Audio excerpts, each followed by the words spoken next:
بسم اللہ الرحمن الرحیم الحمد للہ رب العالمین والعاقبۃ للمتقین الصلاۃ والسلام علی اشرف الانبیاء والمرسلین وعلی آلہ واصحابہ اجمعین فاعوذ باللہ من الشیطان الرجیم بسم اللہ الرحمن الرحیم رب اشرح لی صدری ویسر لی امری واحلل عقدۃ من لسانی یفقہوا قولی۔ السلام علیکم ورحمۃ اللہ وبرکاتہ۔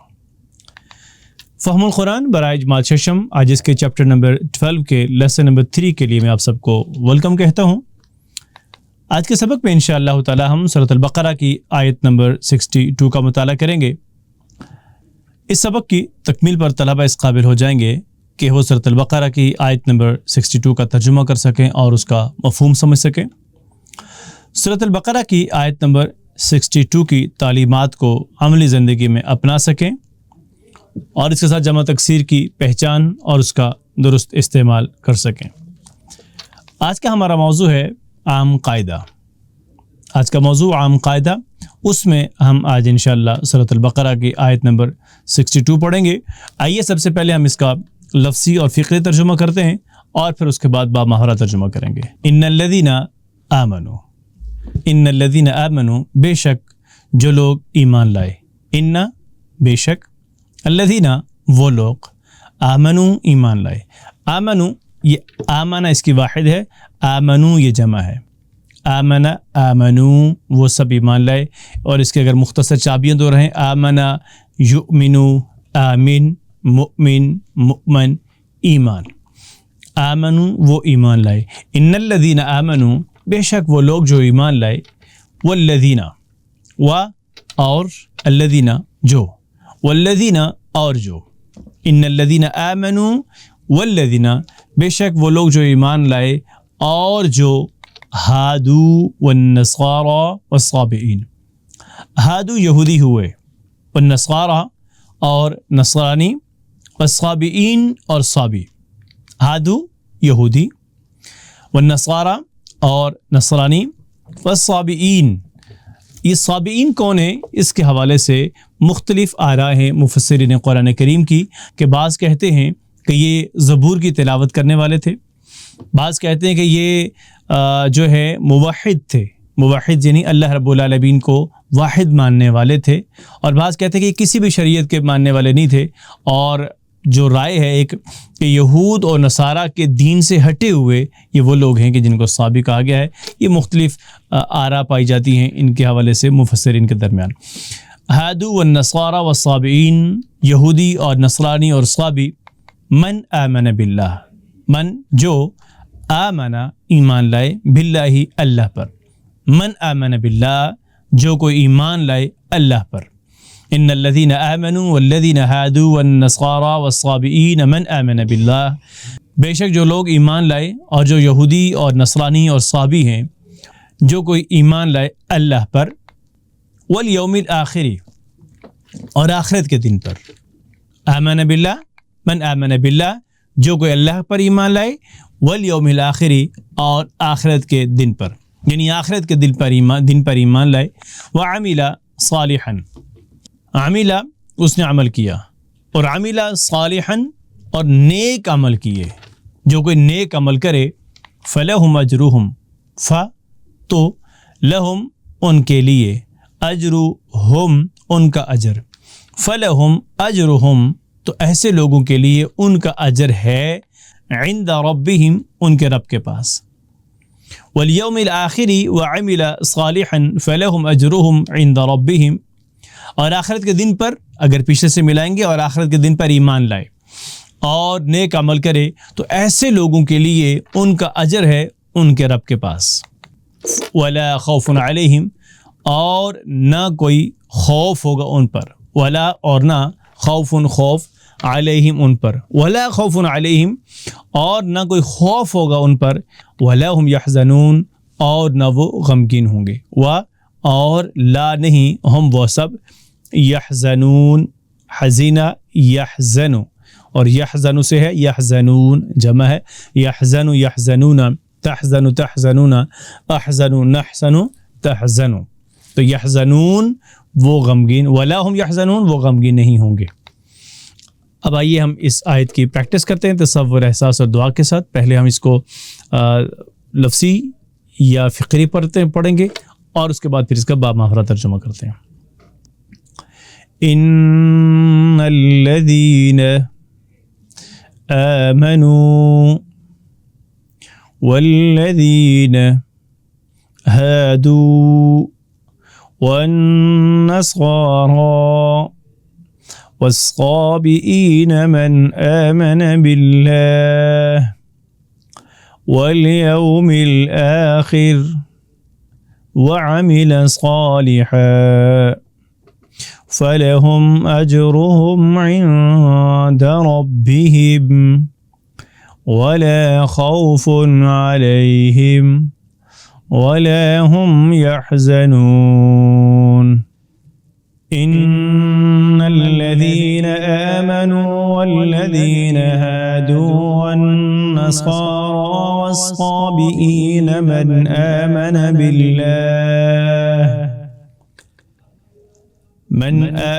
بالله واليوم الآخر وعمل صالحا فلهم أجرهم عند ربهم ولا خوف عليهم ولا هم يحزنون۔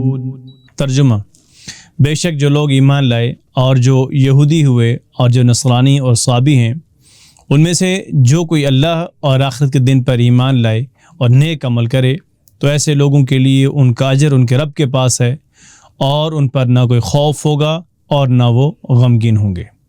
اب آئیے اس آیت کریمہ کا مختصراً مفہوم دیکھتے ہیں۔ سب سے پہلی بات یہ ہے کہ یہودیوں کا خیال تھا کہ ان کے اعمال اور ان کے عقائد خواہ کتنے ہی خراب کیوں نہ ہو جائیں، وہ جنت کے حقیقی اور اصلی حقدار اور وارث وہی ہیں، یعنی جنت میں حقیقی طور پر صرف وہی جائیں گے اور وہی اس کے حقدار ہیں۔ اس آیت کریمہ کے اندر اللہ رب العالمین نے قاعدہ بیان کیا ہے۔ انہیں بتایا گیا ہے کہ اللہ تعالیٰ کے ہاں یہ گروہ بندیاں کوئی اہمیت نہیں رکھتی۔ اللہ رب العالمین کے نظر میں تمام انسان اور تمام نسلیں برابر ہیں، اس کا قانون ہر ایک کے لیے یکساں ہے۔ اللہ تعالیٰ کی نظر میں اصل چیز ایمان اور نیک اعمال ہیں، اور اب جو کوئی ان دو شرائط، اور وہ دو شرائط کیا ہے؟ پہلا ہے ایمان، یعنی ایمان اللہ پر اور آخرت کے دن پر، ان دونوں کو ملا کر ایک شرط ایمان کی ہے، اللہ پر اور آخرت کے دن پر، اور دوسری شرط یہ ہے کہ عمل صالح وعمل صالحا، نیک اعمال کرے گا، اور اس کو جو ان دو شرائط کو پورا کرے گا وہی کامیاب ہوگا اور وہی حقیقی طور پر جنت کا حقدار اور وارث ہوگا۔ سب سے اہم بات یہی ہے کہ ایمان اور نیک عمل وہی ہے جو قرآن مجید اور حدیث مبارکہ سے ثابت ہے۔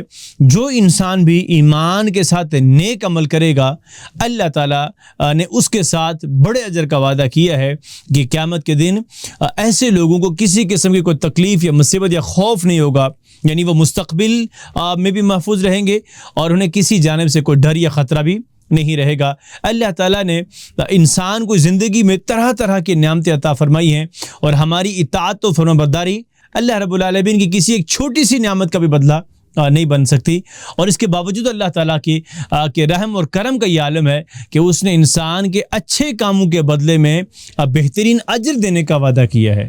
یعنی یہ جو ہم عبادات کر رہے ہیں اللہ تعالیٰ کی، اس کے بدلے میں اللہ رب العالمین نے ہمیں بہترین اجر دینے کا وعدہ کیا ہے، اور اللہ تعالیٰ کا عطا کردہ اجر بھی بہت بڑا ہوگا، اور اس کو دنیاوی پیمانوں سے نہیں ناپا جا سکتا۔ یہ ایک انسان جو چیز سامنے دکھتی ہے اور دنیاوی لحاظ سے کسی بھی چیز کو ہم وہ ایک ایسا عالم ہے کہ ہم اس کو اپنے وہم و گمان میں نہیں لا سکتے۔ تو اس لیے یہ جو آج ہم نے پڑھا ہے کہ جو کوئی ایمان لائے اللہ پر اور آخرت کے دن پر اور نیک اعمال کرے، تو ایسے لوگوں کے لیے اللہ کے ہاں اجر ہے۔ اب یہ کام گویا کہ ہم نے الحمدللہ ہم نے ایمان لایا اللہ کی ذات پر، ہمارا آخرت پر ایمان ہے، تو اب ہم نے عمل صالح نیک اعمال کرنے ہیں، تو تب جا کر ہم بھی انشاءاللہ اس کے امیدوار اور حقدار ٹھہریں گے۔ ایک اہم بات ہے ہمارے لیے، ایک حدیث مبارکہ ہے کہ حضرت ابو ہریرہ رضی اللہ تعالیٰ عنہ سے روایت ہے کہ رسول اللہ خاتم النبیین صلی اللہ علیہ وسلم نے فرمایا کہ اللہ تعالیٰ تمہاری صورتوں اور تمہارے مالوں کو نہیں دیکھتا، بلکہ وہ تمہارے دلوں کو دیکھتا ہے، تمہارے اعمال کو دیکھتا ہے۔ تو اللہ تعالیٰ کو ہم سے جو چیز مطلوب ہے وہ ہمارے اعمال مطلوب ہیں. تو اللہ تعالیٰ ہمیں وہ سارے اعمال کرنے کی توفیق عطا فرمائے جو کہ جنت میں لے جانے کا ہمیں ذریعہ بن سکے, جو کہ اللہ کی رحمت کے امیدوار ہمیں بنا سکیں. اب ہم چلتے ہیں سبق کے دوسرے حصہ گرامر میں. آج کے سبق میں انشاءاللہ ہم جمع تکسیر کے حوالے سے پڑھیں گے. جمع تکسیر سے کیا مراد ہے؟ اس سبق میں پہلی بات ہے کہ ہم جمع تکسیر سیکھیں گے. اور عربی زبان میں جمع دو قسم کی ہے. ایک ہے جمع سالم, جو آپ نے آغاز میں پہلے سبق میں جمع بنانے کا طریقہ پڑھا تھا نا, کہ کسی بھی لفظ کے آخر میں, اسم کے آخر میں واو نون یا یا نون کا اضافہ کر دیں تو وہ جمع سالم ہوتی ہے. اسی طریقے سے آپ گول تا کی جگہ پر الف تا کا اضافہ کر دیں, جیسے مسلمتن سے مسلماتن. اس کو جمع سالم اس لیے کہتے ہیں کہ اس میں واحد والا جو لفظ ہے, جیسے مسلم ہے نا, تو مسلمون اور مسلمین بنائے تو جو لفظ مسلم ہے وہ مکمل سالم رہتا ہے اپنی جگہ پر. اور جمع مکسر ٹوٹی ہوئی جمع کو کہتے ہیں. واحد سے جمع بناتے وقت واحد کے وہ جو لفظ ہے نا واحد والا, اس کے اندر حروف میں تبدیلیاں آتی رہتی ہیں, یا تو وہ لفظ اپنی حالت میں سالم نہیں رہتا ہے. جیسے کتاب کی جمع کتب ہے, اسی طریقے سطر کی جمع سطور ہے, جسم کی جمع اجسام ہے, بیت کی جمع بیوت ہے, اور نہ کہ بیتین یا بیتون ہے.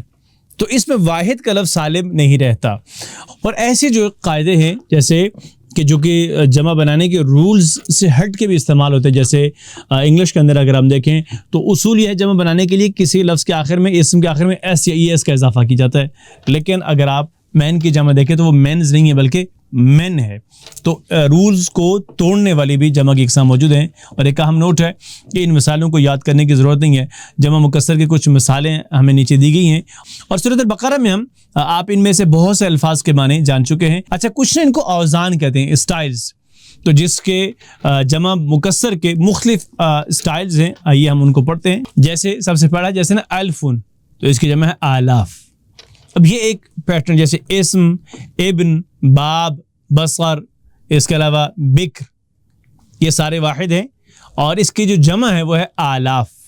اسم کی جمع اسماء, ابن کی جمع ابناء, باب کی جمع ابواب, بصر کی جمع ابصار, بکر کی جمع ابکار. اس پیٹرن کو یاد رکھیے, یہ ہے افعال. افعال میں کیا ہے کہ شروع میں اس کے بعد والا حرف ساکن ہے, اس کے بعد عال, افعال, اسماء, ابناء, ابواب, ابصار. یہ ایک پیٹرن ہے. تو ان میں سے کچھ دیکھیں جیسے ہم پڑھ چکے ہیں. اور آگے ہے خیر کی جمع ہے اخیار, یعنی افعال, وہی اسٹائل ہے اس کا بھی.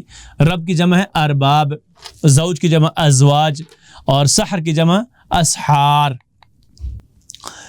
اسی طریقے سے دوسرا جو اس کا اسٹائل یا وزن ہے وہ ہے فعول, یعنی پہلے اور دوسرے حرف پیش, اس کے بعد واو ساکن ہے, اس کے آخر میں پھر لام ہوگا, اضافہ لفظ ہوگا, حرف ہوگا, جیسے فعول. اب ہم اس پیٹرن کو دیکھتے ہیں. جیسے الف کی جمع ہے الوف, اجر کی جمع اجور, صدر کی جمع صدور, ظہر کی جمع ظہور, پیٹھ. ساتھ میں ترجمہ بھی ہے, اور آگے اس کی قرآن سے مثالیں دی گئی ہیں. یہ دوسرا پیٹرن ہو گیا. اب تیسرا پیٹرن ہے جس کو ہم کہتے ہیں فعال. فعال کیا؟ پہلے حرف کے نیچے زیر, دوسرے کے بعد زبر, اور اس کے بعد الف مدہ, اور اس کے بعد ایک حرف ہوگا. جیسے عابد کی جمع عباد, دیکھیں عباد.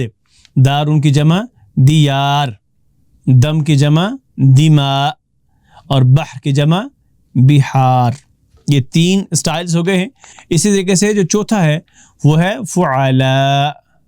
فعلا, تو گویا کہ پہلے حرف پہ پیش ہے, دوسرے پہ زبر ہے, تیسرے پہ زبر, اور اس کے بعد الف, اور اس کے بعد کوئی حرف ہوگا. جیسے رحیم کی جمع رحما. اب دیکھیں فعلا اسی پیٹرن پہ ہے, رحما, رحم کرنے والا. شریک شرکا, ساجی, شریک. شہید شہداء, گواہ, اور شہید بھی کہتے ہیں. دار دیار, مسکن.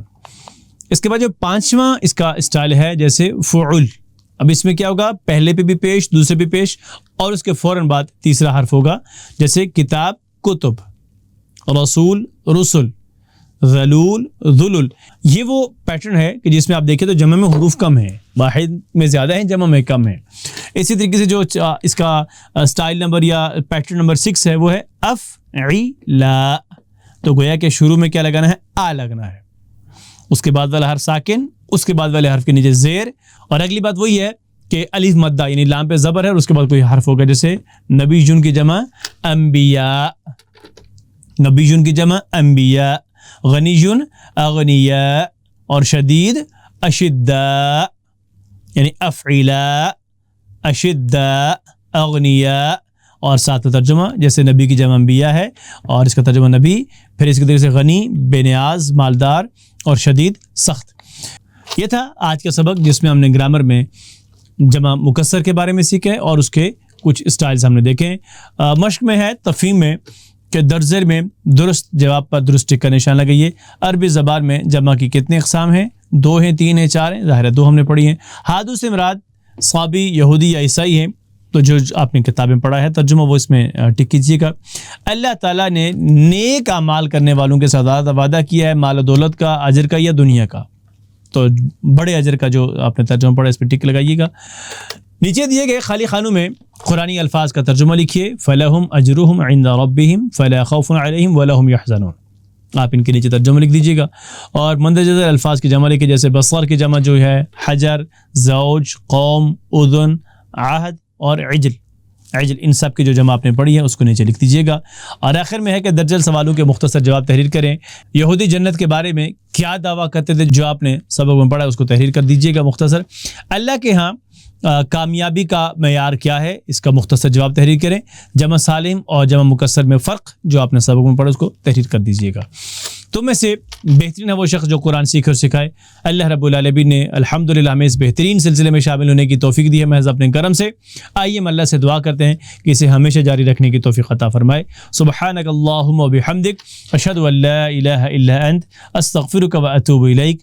جزاکم اللہ الخیر، والسلام علیکم ورحمۃ اللہ وبرکاتہ۔